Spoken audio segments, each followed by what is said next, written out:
Aray. Kain tayo, guys.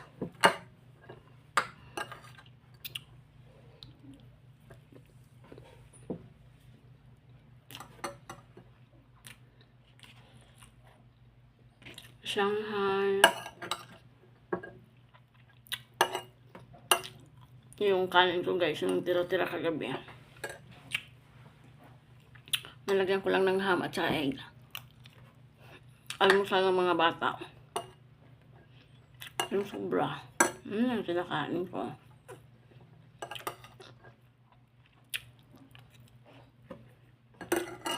Supposed to be, guys, may lakad ako ngayon sa LRA. Land Reform Authority. Sa Quezon City. Kasi inutusan ako ng asawa ko para kumuha ng approved plan pag magpa-survey ng lot.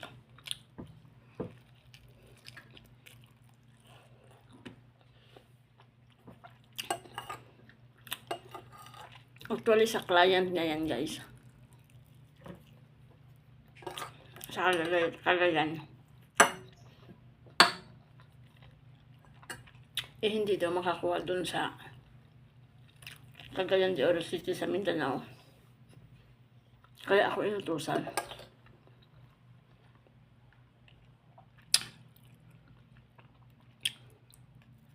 Kaninang umaga nakalidin ako, guys. Nasobrahan ata ako sa kape. Biglang sumama yung tiyan ko. Pinahupa ko. Hindi man humupa.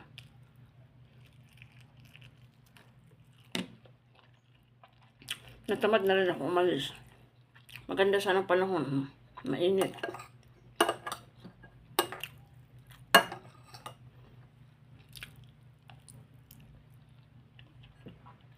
Nasobrahan siguro ako sa kape ba?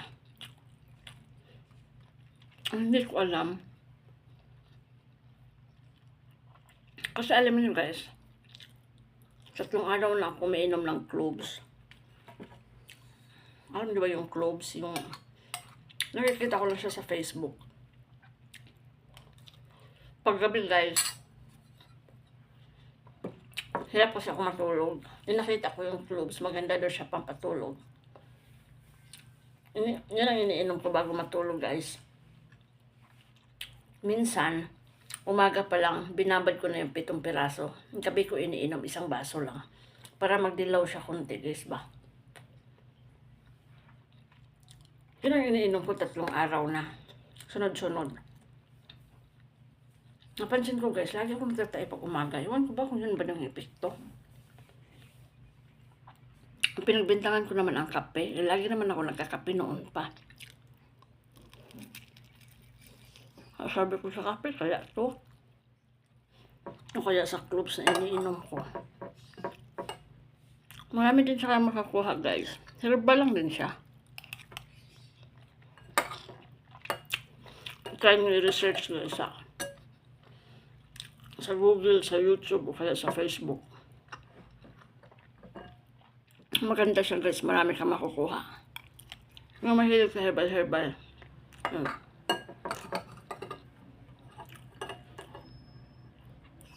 Sabagay, kung magtae ka, mag-poop ka ba? Siguro yung mga toxin lumalabas.